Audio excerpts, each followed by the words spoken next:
नोएडा से बड़ी खबर, युवा में तेजी से बढ़ रहा है डायबिटीज का खतरा। यथार्थ अस्पताल नोएडा में डॉक्टरों ने बताया कि हर पांचवा ओपीडी मरीज अब डायबिटीज से पीड़ित है। कोविड के बाद ये बीमारी और तेजी से बढ़ी है। गलत खान पान, तनाव और मोबाइल स्क्रीन पर ज़्यादा समय बिताना बन रही है बड़ी वजह। बच्चों और कामकाजी युवाओं में भी डायबिटीज के मामले बढ़ रहे हैं। इसे रोकने के लिए यथार्थ अस्पताल ने शुरू की है ओबेसिटी क्लिनिक, जहां विशेषज्ञ पूरी जांच और परामर्श के जरिए मरीजों की मदद कर रहे हैं। याद रखें, संतुलित आहार, नियमित व्यायाम और पर्याप्त नींद ही डायबिटीज से बचाव की सबसे अच्छी दवा है। आइए देखें एक खास रिपोर्ट। भविष्य में हम आशा करते हैं कि इस तरह के ओबेसिटी क्लिनिक के द्वारा हम और भी और लोगों को स्वास्थ्य के करीब जागरूक कर पाएं। इंट्रोड्यूसिंग डायबिटिक क्लिनिक एट यथार्थ हॉस्पिटल नोएडा 110।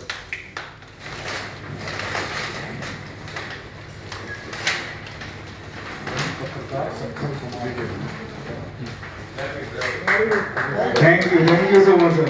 ये सबसे अच्छी चीज लगी हमें आज के लिए, साथ में आए हैं उन सबके लिए हम ये कार्ड, मीडिया पर्सन के लिए भी एक कार्ड हो जाए जिसमें से आपके घर में कोई भी मतलब फैमिली मेंबर्स है, फादर मदर और आपके जो किड्स है, जो भी फैमिली मेंबर्स है आपका, उनके लिए फ्री में ओपीडी हम करेंगे, भी सुपर स्पेशलाइजेशन और मल्टी स्पेशलिटी ऑयलिंग। और उसके साथ ओपीडी इन्वेस्टिगेशन में कुछ होगा तो 25% का डिस्काउंट उसमें, और इन केस जो ज़रूरत ना पड़े, एडमिशन की ज़रूरत पड़ता है तो उसमें भी स्पेशलाइज्ड डिस्काउंट्स हम लॉन्च कर रहे हैं। Thank you doctor Gaurav medicine को, जो हमें बताएंगे कि कैसे भारत 2030 तक डायबिटीज कैपिटल बना। बहुत स्वागत यथार्थ परिवार की तरफ से। आप लोग यहाँ आए, बहुत अच्छा लगा। हम एक वर्ल्ड डायबिटीज़ डे जो कि 14 नवंबर को मनाया जाता है, उसके उपलक्ष्य में एक ओबेसिटी डायबिटिक लिपिड क्लिनिक का लॉन्च कर रहे हैं। जैसा हम देख रहे हैं कि आजकल भारतवर्ष में मोटापा बहुत बढ़ रहा है और इसकी वजह से बहुत सारी बीमारियां बढ़ रही हैं, और डायबिटीज़ एक बहुत प्रमुख कारण है इस चीज़ का, डायबिटीज़ होने का। और साथ में और जो हृदय रोग जो बीमारियां हैं, साथ में डिप्रेशन, एंजाइटी, ये सारी चीज़ें भी बढ़ रही हैं। तो थोड़ा सा डायबिटीज़ को, अभी तक क्या है डायबिटीज़ ये हम सब लोग जानते हैं, पर डायबिटीज़ के और क्या क्या कारण नए सामने आए हैं उसके बारे में कुछ मैं शॉर्ट में बात करूंगा। और दूसरा, हम अपने हॉस्पिटल में कैसे डायबिटीज़ के जो मरीज आ रहे हैं उनको आगे किस तरह से इवैल्यूएशन करते हैं उसके बारे में कुछ बात करेंगे। डायबिटीज़ के लिए बोला जाता है अब, क्योंकि हम देखते हैं कि हर चौथा इंसान या सबके घर में कोई ना कोई डायबिटिक, जरूर कोई ना कोई मरीज होता है, तो इसलिए बोला जाता है कि अब डायबिटीज कोई अंत नहीं है, ये एक शुरुआत है नई तरीके से जीने की।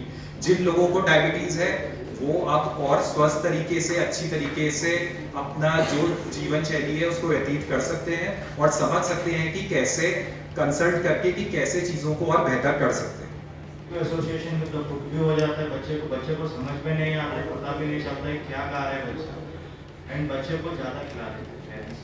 ठीक है, बच्चों को भी पेरेंट्स को भी लगता है कि चलो अच्छा है कि टीवी देखते खा रहे अच्छे से करके खिला देते, तो उसके वजह से एक होता है। और दूसरी बात, स्पेशल मेट्रोपॉलिटन सिटीज़ में junk food, easy availability of junk food, sugar beverages, chips, हर चीज़ में शुगर कंटेंट रहता है।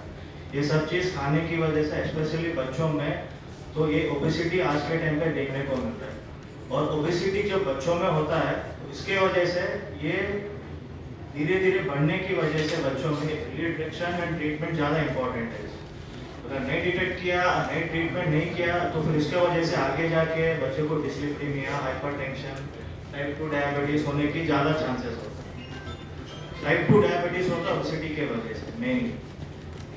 Eight the same time screen time हो गया, एंड ये पोल्यूशन की वजह से भी parents are not willing to send the children outside to, बाहर जाने के लिए मना करते हैं कि प्ले करने के लिए, गेम्स खेलने के लिए या फिर कुछ एक्टिविटीज़ करने के लिए, ग्राउंड में जाना, ये क्रिकेट खेलना, कोई भी एक्टिविटी करने के लिए पेरेंट्स भी थोड़ा पीछे हट जाते हैं, तो उसके वजह से बच्चों में बोरडम हो जाता है। ठीक है, बोरडम होना नॉर्मल है। जब ये बच्चा बोरडम हो जाता है, पेरेंट्स भी कहना चलो ठीक है उसको मोबाइल में खेलने दो या टीवी देखने दो। टीवी स्पेशली चिल्ड्रन में बताते हैं कि 1-2 आवर से ज़्यादा स्क्रीन टाइम नहीं देना है करके, लेकिन 1-2 घंटे से ज़्यादा देखते हैं बच्चे। इस स्क्रीन टाइम की वजह से भी प्रॉब्लम होता है चिल्ड्रन में। Eight the same time screen दिखाते दिखाते खाना खिलाना आयुर्वेदिक मेडिकेशंस लेते हैं, they contain steroids, so we should always see what medication they are taking and whether it has steroids or not. These causes of obesity are reversible. Obesity में भी 2 तरह के कॉजेज होते हैं, बेसिकली रिवर्सिबल। जैसे कि कोई सेकेंडरी कॉज है, किसी को फॉर एग्जांपल पिट्यूटरी ग्लैंड में ट्यूमर है, क्वशिंग्स डिजीज है, एक्रोमेगाली है, हाइपोथायरॉयडिज्म है, so if we treat the secondary cause, the obesity will reverse. And then there is other variety of obesity which is polygenic. So the detailed discussion has been already done by sir about the polygenic obesity. So I think we should be aware कि obesity भी different types की होती है, and we should also be aware कि diabetes type 1 और type 2 के अलावा भी there are so many types of diabetes, and treatment varies from person to person, and it has to be based on the precision medicine. And also there is no kind of a medication pill box that we can give to every patient, so I think it has to be individualized based on the complications. पढ़ने वाली बात नहीं है। जब आपको guideline के according आप अगर फिट होंगे तो we have to give you insulin. तो इंसुलिन के बारे में ये सबसे बड़ा र्यूमर है जो कि फैलता है लोगों में। दूसरी जो सबसे बड़ी मिथ है कि इंसुलिन इज वेरी पेनफुल, हमें रोज इंजेक्शन लगाने होंगे। अब मेरे लिए तो पेन का कारण बन जाएगा, डेली टैबलेट तो लेना इजी है, बट इंसुलिन पेनफुल नहीं होता है अगर उसको प्रॉपर्ली एडमिनिस्ट्रेट किया जाए। अगर निडल को हम रेगुलरली चेंज करें, यहाँ हमारे इंडियंस में होता है कि हम निडल को बहुत दिनों तक यूज करते रहते हैं, तो निडल चेंज ही नहीं करते हम, उसकी वजह से पेन होता है। अगर हम निडल को रेगुलरली चेंज करें तो it is non painful at all. Even आप जो सैंपल देते हो ब्लड शुगर चेक करने के लिए जो करते हो, उससे भी कम पेनफुल है इंसुलिन। डायबिटीज डे के मौके पर कुछ नई फैसिलिटी यथार्थ हॉस्पिटल में शुरू की है, क्या कुछ खास? वर्ल्ड डायबिटीज़ डे जो है हमने बहुत सोचा है। डायबिटीज़ का जो मेन रीज़न होता है ओबेसिटी। सो हमारे जो लोकेशन है यहाँ 8 to 10 किलोमीटर्स के अंदर वी हैव 150 सोसाइटीज़। तो इतना जो पॉपुलेशन है, we are not just thinking about treating patients. जो अवेयरनेस क्रिएट करें, एक भी पेशेंट हमारे पास आते हैं तो उनके इतना अवेयरनेस हो, वो कर जाके 4 लोग और जो उनके घर में है उनको अवेयर करें लाइफस्टाइल चेंजेस क्या करना चाहिए और ट्रीटमेंट में, और हम जो दिनचर्या जो करते हैं उसमें क्या क्या चेंजेस करने से क्या बेटर हो सकते हैं आगे। दूसरा जो है एक फाइनेंशियल बर्डन, हर किसी के घर में कोई भी हॉस्पिटल में आने के लिए वो एक डर लगता है कि क्या कितना खर्चा लगेगा, क्या होगा। उसको थोड़ा ईज करने के लिए इस डायबिटीज़ डे में हमने सिर्फ 1200 रुपीज़ में एक पैकेज रिलीज़ किया है, जिसको भी आजकल बहुत बच्चे से लेके 65 और 65 बॉर्डर लाइन शुगर इस तरीके से जो होता है, पहले जितना अर्ली डिटेक्शन हो सकता है उतना बेटर रहेगा ट्रीटमेंट प्लानिंग में। सो उस फाइनेंशियल बर्डन को कम करने के लिए we have launch the packages on diabetes which just starts from 1200 rupees. अच्छा, आजकल जो डायबिटीज है वो बच्चों से लेकर और यंग लेवल तक भी देखी जा सकती है, क्या वजह है इसका? टाइप 1 डायबिटीज़ होता है। टाइप 1 डायबिटीज़ जो है ऑटोइम्यून डायबिटीज़ होता है और कुछ जेनेटिक प्रीडिस्पोजिंग भी होने के चांसेस रहता है। देखिए, अगर मदर और फादर में टाइप 1 डायबिटीज़ हो तो फिर उनके बच्चों में भी होने की चांसेस बढ़ जाता है। अगर फादर हो तो फिर 1 in 27 और मदर है तो फिर कम चांसेस रहता है कि डायबिटीज़ होने में बच्चों में। तो इन बच्चों को क्या है, long term life long insulin therapy देना ही पड़ेगा। जैसे सर ने बताया था, उन बच्चों में रिसर्च भी चल रहा है अभी, और नेबर कंट्री चाइना जो है वहाँ पे सबसे ज़्यादा हो रहा है। ठीक है, beta cells, islet cells of Langerhans, जो बीटा सेल्स जो प्रोड्यूस करता है इंसुलिन, उसका ट्रांसप्लांट हो गया, और दूसरा टोटल पैंक्रियास भी ट्रांसप्लांट हो गया। यही ट्रीटमेंट होता है, ठीक है, टाइप 1 डायबिटीज़। फिर दूसरा बात होता है कि जिन बच्चों में जिनको टाइप 1 डायबिटीज़ नहीं है, वो बच्चे अगर लाइफस्टाइल चेंजेस की वजह से या फिर ओबेसिटी की वजह से, ये सब चीज़ की वजह से उन बच्चों में एडोलसेंट एज ग्रुप में टाइप 2 डायबिटीज़ होने के चांसेस बढ़ जाते हैं। हाइपरटेंशन, डिस्लिपिडीमिया और टाइप 2 डायबिटीज़ होने की उन बच्चों में चांसेस हैं। उनका जो ट्रीटमेंट प्रोटोकॉल रहता है वो अलग रहता है। इनका कंपेयर टू जूनियर डायबिटीज़ या टाइप 1 डायबिटीज़। कोविड-19 के बाद अचानक जो डायबिटीज है उसमें बढ़ोतरी देखी गई है, क्या इसके वजह है, क्या कुछ सावधानी बरतनी चाहिए, कैसे कुछ जागरूक किया जाए? देखिए कोविड-19 के बाद एक तो वायरल इन्फेक्शन हुआ उन लोगों में, प्लस फिजिकल एक्टिविटी बहुत ज़्यादा कम हो गई, और तीसरी चीज़ देखी गई है उन लोगों को स्टेरॉइड्स और काफ़ी सारे मेडिकेशंस लगे। तो इन सब की वजह से भी डायबिटीज़ प्रेसिपिटेट हो जाती है। जो डायबिटीज़ उनको 10 साल या 15 साल के बाद होनी थी, वो इन सब फैक्टर्स की वजह से पहले हो गई है। और इन सारे पेशेंट्स में अगर आप देखेंगे तो कोई ना कोई फैक्टर होगा, जैसे कि इनकी फैमिली में कोई ना कोई डायबिटीज़ पेशेंट होगा या इनका बहुत ज़्यादा वेट गेन हो गया होगा। सो ये सारे रीजंस हैं कि कोविड-19 के बाद डायबिटीज़ का जो प्रेवलेंस है काफ़ी ज़्यादा बढ़ गया है। अच्छा, अब इसको कैसे टैकल किया जाए? देखिए एक तो डाइट एंड लाइफस्टाइल मॉडिफिकेशन, और मेनली आपको ब्लड चेक्स कराने पड़ेंगे, अपने जो भी मेडिकेशन है वो स्टार्ट करनी पड़ेगी। Weight loss is very very important for these kind of diabetes. So I think that is related to कोविड-19 एंड डायबिटीज। पे बात करी थी, एक तो मैंने इंसुलिन के मिथ्स पे बात करी। इंसुलिन के मिथ्स के बारे में मैंने बताया कि लोगों को डर लगता है कि हमारी इंसुलिन शुरू हो गई तो हम टर्मिनल स्टेज पे हैं। तो सबसे पहले मैं ये कहना चाहूँगा, they are not in terminal stage. कई नॉन टर्मिनल स्टेजेस में भी इंसुलिन शुरू की जाती है, जैसे कि डायबिटीज़ रिलेटेड कोई कॉम्प्लिकेशन, आपको घाव हो गया या आपके दिल पे या किडनी पे असर पड़ा, लिवर पे असर पड़ा, तो हमें इंसुलिन शुरू करनी पड़ती है। तो इसका मतलब ये नहीं है कि इंसुलिन शुरू हुआ तो you are in terminal stage. दूसरा मिथ है कि इंसुलिन को बहुत पेनफुल बताया गया है, जो कि ये सबसे बड़ा मिथ है। Insulin is non painful, even very less painful then your sampling of sugar. तो शुगर की जो आप टेस्ट करते हो उससे भी ज़्यादा कम पेनफुल है अगर हम निडल को रेगुलरली बदलें।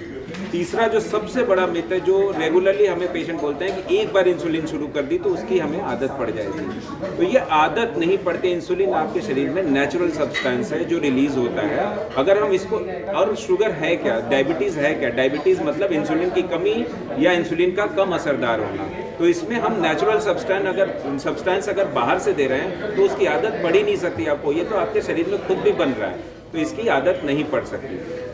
दो चीज़ों पे और मैं बात करना चाहूँगा, जैसा कि मैंने पहले भी बताया कि प्री डायबिटीज़ और non alcoholic fatty liver disease recently surge हुए इन केसेस में, specially non alcoholic fatty liver disease में। जो कि नॉन अल्कोहलिक है उनके में भी लिवर के आसपास चर्बी जमा हो जाती है। वो अल्टीमेटली लिवर ज़्यादा से ज़्यादा शुगर प्रोड्यूस करता है, जिससे इंसुलिन का सिक्रीशन और बढ़ जाता है और उसको इंसुलिन रेजिस्टेंस बोलते हैं। इंसुलिन रेजिस्टेंस के केसेस बढ़ने की वजह से डायबिटीज़ के केसेस में सर्ज हुआ है। तो non alcoholic fatty liver disease को भी उतनी ही सीरियसली देखना जाना चाहिए जितना कि आप डायबिटीज़ को सीरियसली देख रहे हैं, क्योंकि non alcoholic fatty liver disease से अलग कॉम्प्लिकेशंस भी, जैसे हार्ट डिजीजेज, किडनी डिजीजेज भी प्रोड्यूस हो रहे हैं, उनके केसेस भी बढ़ रहे हैं। दूसरा मैंने बात करी कि प्री डायबिटीज़ के बारे में मैंने बात करी। लोगों ने, अगर हम स्क्रीनिंग को और ज़्यादा बढ़ा दें, अगर स्क्रीनिंग हमें सर्टेन एज के बाद हम ज़्यादा से ज़्यादा स्क्रीन करें तो हमें प्री डायबिटीज़ के केसेस भी मिलेंगे। प्री डायबिटीज़ मतलब HbA1c 5.7 से 6.4 के बीच में, उनको अगर हम स्क्रीन करना शुरू कर दें तो हम डायबिटीज़ को रिवर्स भी किया जा सकता है। अगर उस स्टेज में हम केसेस को आइडेंटिफाई कर लें तो हम उनके में certain dietary restriction and lifestyle modification के थ्रू हम उनके डायबिटीज़ को रिवर्स भी कर सकते हैं। जो दिल की बीमारी होती है, इनका क्या गहरा संबंध डायबिटीज़ से होता है?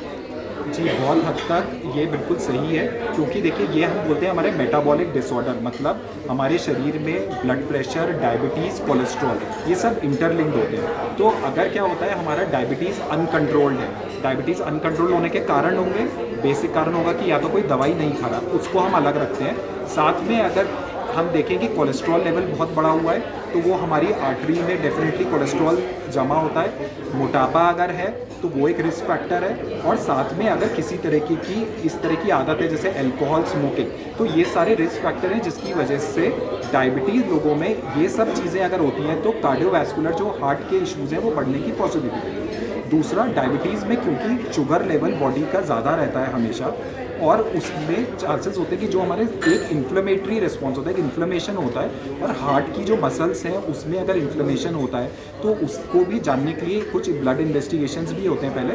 तो उसकी वजह से MI, जिसको हम देख रहे हैं आजकल, हम देख रहे हैं बहुत जो युवा लोग हैं वो बहुत जल्दी डेथ हो रही है हार्ट अटैक से, कि कोई जिम में एक्सरसाइज कर रहा है तो डेथ हो जा रही है, कोई शादी में डांस कर रहा है तो हो जा रही है। वो क्यों हो रहा है? क्योंकि कहीं ना कहीं पे वो ये सारे सिम्टम्स को इग्नोर कर रहे हैं और एकदम जब ज़्यादा एग्जर्शन देते हैं, जब इन्फ्लेमेशन बढ़ रहा है, जब शरीर में दिक्कत हो रही है, तो इस तरह के जो अनइवेंटफुल जो इंसिडेंट्स हैं कि हार्ट अटैक होना या इवन हाई शुगर लेवल की वजह से हॉस्पिटलाइजेशन होना, जिसको डायबिटिक कीटो एसिडोसिस बोलते हैं कि एसिड लेवल इतना ब्लड में बढ़ जाना, तो इन सब चीज़ों की संभावना बढ़ती जाए। आज यथार्थ हॉस्पिटल नोएडा के द्वारा डायबिटीज़ को लेकर कुछ नई फैसिलिटी शुरू की गई हैं। क्या आम लोगों को फ़ायदा होगा इससे? देखिए, डायबिटीज़ से रिलेटेड हमने एक डायबिटिक ओबेसिटी क्लिनिक का लॉन्च किया है। इसमें क्या है कि नॉर्मल भी हम रूटीन में डॉक्टर के पास अपने शुगर के इलाज के लिए चले जाते हैं, पर इस क्लिनिक के माध्यम से हमें सिर्फ डायबिटीज़ नहीं, डायबिटीज़ के रिस्क फैक्टर, उससे रिलेटेड कॉम्प्लिकेशन, उन सबको एक साथ रखते हुए एक टीम ऑफ डॉक्टर एक पर्टिकुलर टाइम पे बैठेंगे, जिसमें एक साइकोलॉजिस्ट भी अवेलेबल रहेंगे, डाइटिशियन भी अवेलेबल रहेंगे, जिससे मरीज़ को ऐसा नहीं हो कि सुबह वो अपना शुगर दिखा के गया, शाम को आ रहा है वो डाइटिशियन से कंसल्ट करने, दोपहर को उसको आना है एक्सरसाइज सीखने, तो एक ही टाइम पे सारे पूरा पैनल एक साथ रहेगा। पूरा पैनल एक साथ रह के उनको गाइड करेगा। ऐसा ज़रूरी नहीं है कि सबको दवाई की ज़रूरत पड़े, ऐसे भी बहुत सारे लोग होंगे जिनको सिर्फ डाइट से ही ठीक हो जाएंगे, ऐसे भी बहुत लोग होंगे जिनको सिर्फ फिजिकल एक्टिविटीज से आराम मिल जाएगा। तो हम उन सब लोगों को इसमें एनरोल करके, और ये नहीं कि एक बार दिखा के, आगे तक भी दिखा के पूरा उनका फॉलोअप करके इस चीज़ को इवैल्यूएट करें।